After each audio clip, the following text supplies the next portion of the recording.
It all began 19 years ago. A moment burned into my memory like a scar. A moment that refuses to let go. There are days you forget, and nights that blur. But then there are moments so inexplicable, so terrifying, that they follow you like shadows. This is one of those moments. And if you're here, if you're listening, take this as a warning. Listen carefully. Not for entertainment, not for curiosity, but for survival. Because what I'm about to share isn't just a story. It's a sickness, a darkness that spreads if you let it. You think you're safe. You think your walls, your locks, your routines will protect you. You're wrong. They won't.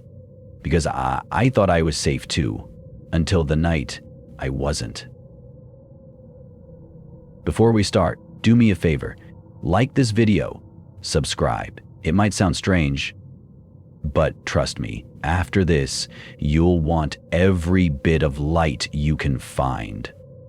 It was late one Friday evening. The streets were quiet, the kind of quiet that shouldn't feel wrong, but did. Ethan and I had just arrived at his house after school. Ethan's house wasn't like any other house. It wasn't just old. It was ancient. The walls were heavy with history, and the air carried an uneasy stillness, like the house was waiting, watching. Ethan's family was still out, and his sisters, Emily and Clara, wouldn't be back for hours. We had the place to ourselves.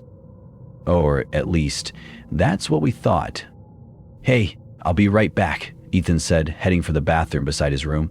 I nodded, leaning back on the windowsill in his bedroom. From there, I had a clear view of the landing just outside the room. The stairs were visible too, their wooden boards creaking even when no one walked on them. That's when it happened. It was subtle at first, a flicker of movement in the corner of my eye. I glanced up, expecting Ethan to have come back already, but it wasn't him. It was a girl. She was walking up the stairs, her head slightly tilted, as though she were listening to something only she could hear. Her hair hung loosely, damp and stringy, like she'd just stepped out of the rain.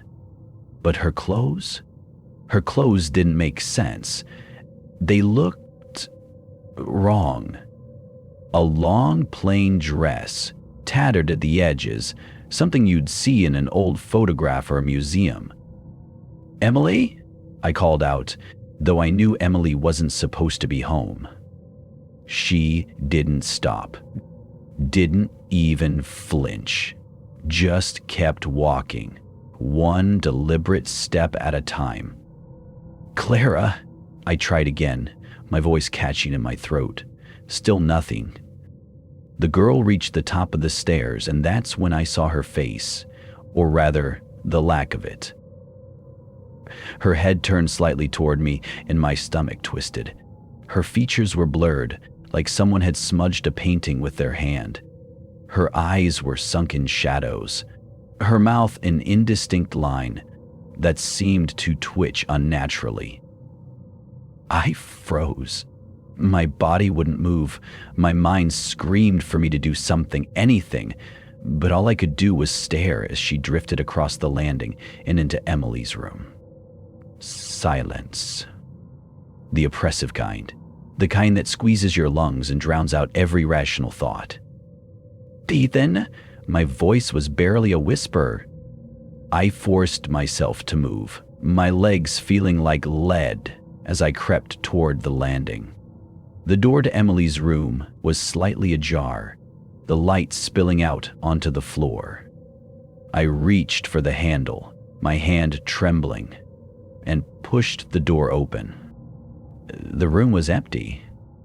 No girl, no sound, just the faint scent of something old and decaying, like damp wood and rotting leaves. "Hey, what are you doing?" Ethan's voice startled me from behind.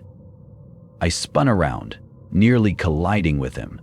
He was holding a towel, his expression puzzled. "Did you see her?" I blurted out, my words tumbling over each other. "See who?" "The girl. She walked into Emily's room. She was right there." I pointed frantically toward the room, my heart pounding in my chest.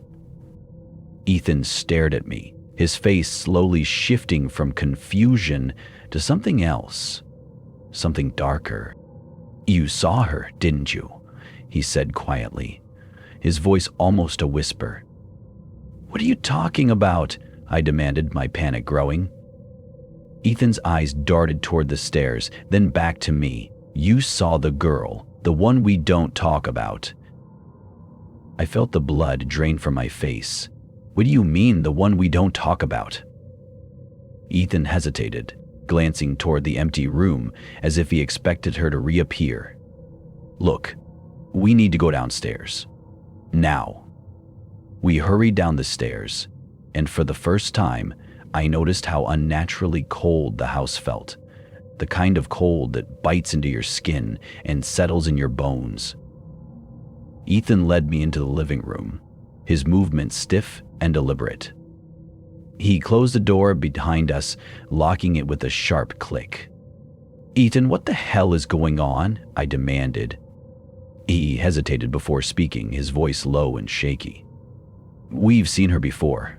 My parents, Emily, Clara. We've all seen her. She's part of this house. But we don't talk about her, not ever." "What not?" A big grin on my face. "Because the more you talk about her, the more she notices you." I swallowed hard, my mind racing. But who is she? What did she want? Ethan didn't answer. He just stared at me with an expression I'll never forget, an expression that told me he didn't have the answers and he didn't want to find them. Ethan's words echoed in my mind. "If you see her again, walk away. Do not follow her." I stayed frozen on the couch, staring at the stairs as if expecting her to reappear. Ethan sat in the armchair across from me, his face pale, his foot tapping anxiously against the floor. The tension between us was unbearable. Didn't you tell me about her before?" I asked, breaking the silence. My voice trembled despite my attempt to sound steady. Ethan didn't look at me. He just stared at the darkened hallway leading to the stairs. "Because talking about her makes her stronger." Stronger?" I repeated, my heart sinking. He nodded slowly. "The more you think about her, the more you notice her. And the more she notices you." "That's insane," I said, my voice barely above a whisper. "You're telling me we're just supposed to pretend she doesn't exist?" "Yes," Ethan said firmly, his voice laced with fear. "That's the only way she goes away."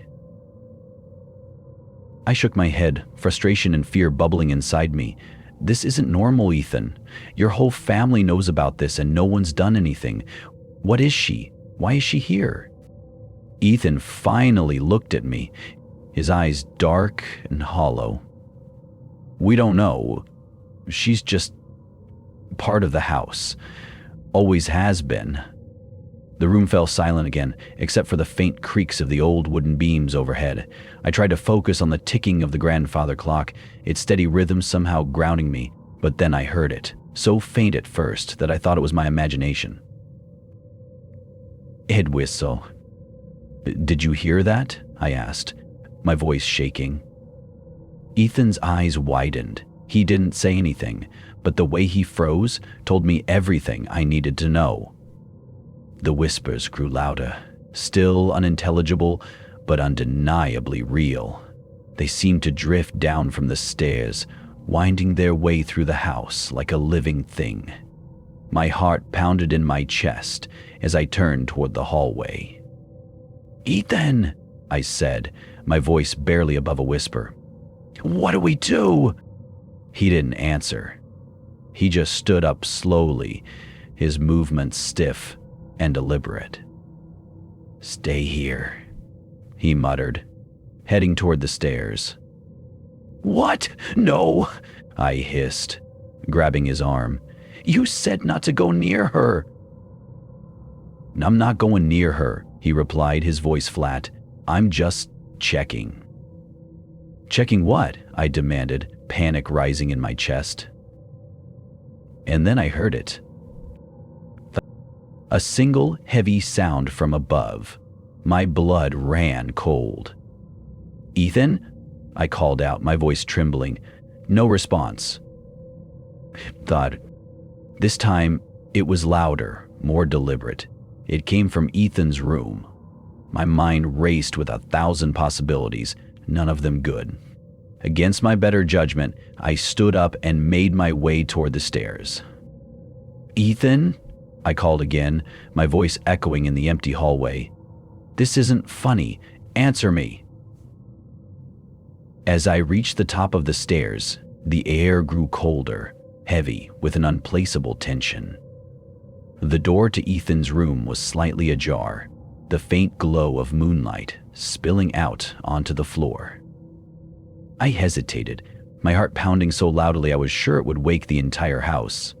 Slowly, I pushed the door open. Ethan was standing in the middle of the room, his back to me. His posture was rigid, his head tilted slightly to the side, as if listening to something I couldn't hear. Ethan? I said cautiously, stepping inside. He didn't respond. His shoulders twitched slightly, his breathing shallow and uneven. Hey, I said, louder this time, reaching out to touch his shoulder. The moment my hand made contact, he jerked away violently, spinning around to face me. His eyes. They weren't his age anymore. They were dark, empty pits, swirling with shadows that seemed to move of their own accord. His face was pale, his lips twisted into a strange, unnatural grin. You shouldn't have come up here, he said, his voice low and distorted, like two voices speaking at once. I stumbled back, my stomach churning with fear. Ethan, what's happening to you? She's here, he said, taking a step closer. His movements were jerky, almost mechanical. She's always been here. Stop it, I shouted, tears streaming down my face.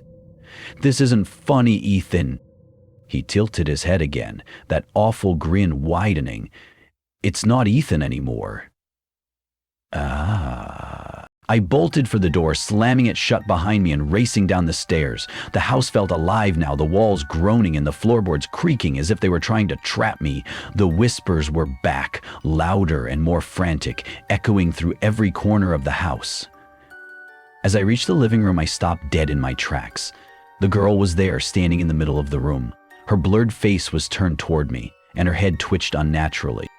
Behind her, the front door was wide open, revealing nothing but darkness beyond. Leave me alone, I screamed, but she didn't move. She just stood there, silent and still. Then, without warning, she raised her hand and pointed at me. A deafening scream filled the house. But it wasn't mine, it was Ethan's. Ethan's twisted form emerged fully from the closet, his limbs jerking unnaturally with each step. The thing wearing his face grinned wider, its hollow eyes fixed on me as if it could see into my very soul. Off. She never lets you leave, it rasped, its voice a guttural mix of Ethan's and something far darker. Not without a price. My legs finally found the strength to move and I bolted out of the room, slamming the door behind me. My hands trembled as I gripped the banister, nearly losing my balance as I stumbled down the stairs. The whispers grew louder, swirling around me, taunting, beckoning.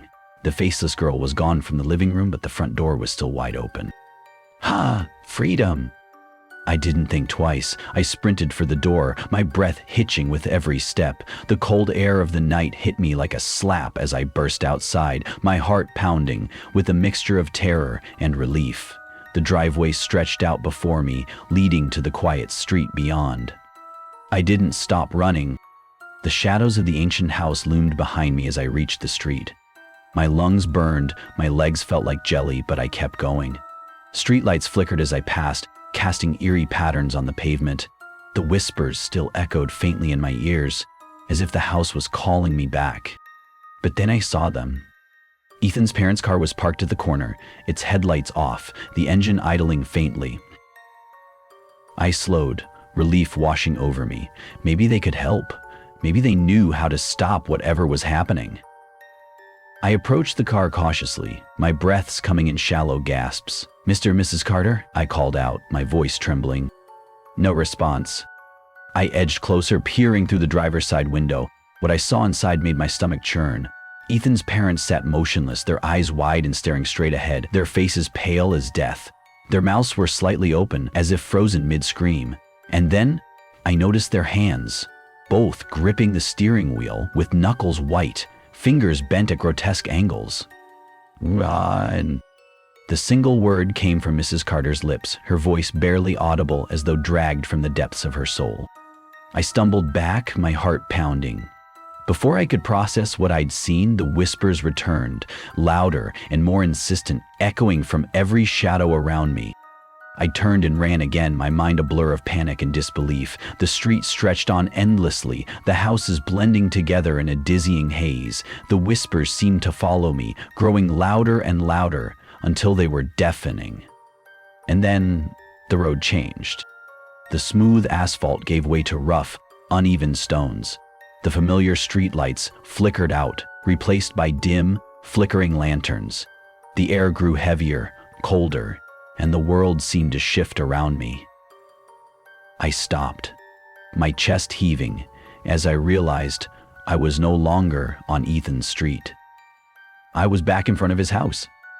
"No," I whispered, shaking my head. No. The house loomed before me, its windows dark and lifeless. The front door stood open, as if waiting for me to step inside. My legs refused to move, my body paralyzed by the sheer impossibility of what was happening. "You can't leave," a voice said behind me. I turned sharply to see Ethan, or whatever had taken his form, standing in the driveway. His head tilted unnaturally, his black, hollow eyes boring into mine. "You tried to run," he rasped, his voice a grotesque mixture of anger and amusement. "But she doesn't let anyone leave." "Stay away," I shouted, backing away toward the street. But as I turned, I realized there was no street anymore, just endless darkness stretching out in every direction. "You should have listened," Ethan said, his grin widening. "She'll take what's hers." Before I could scream, the ground beneath me shifted. I fell, tumbling into the black abyss that had replaced the street. The cold enveloped me, and the whispers became a cacophony, drowning out every thought, every sound, until there was nothing but darkness. When I woke up, I was lying in a hospital bed. My body ached, my head throbbed, and my mind was a fragmented mess of terror and confusion. A nurse stood by my side, her expression cautious. "You're lucky," she said softly. "You were found unconscious on the side of the road. No one knows how you got there." I tried to speak, but my throat felt raw. Memories of the night flooded back, and a single question burned in my mind. Had I really escaped? That's when I noticed it. On the small table beside my bed was a note, scrawled in a shaky, unfamiliar hand. "You can run, but she'll always find you." I never went back to Ethan's house. I moved towns, changed my number, even sought therapy, but no matter how far I go, I still feel her watching, in the corner of my eye, in the shadows of my room, in the silence of the night. If you're listening to this, take my advice. Don't look for her, don't follow her, and whatever you do, never, ever run. Because she'll always catch you in the end.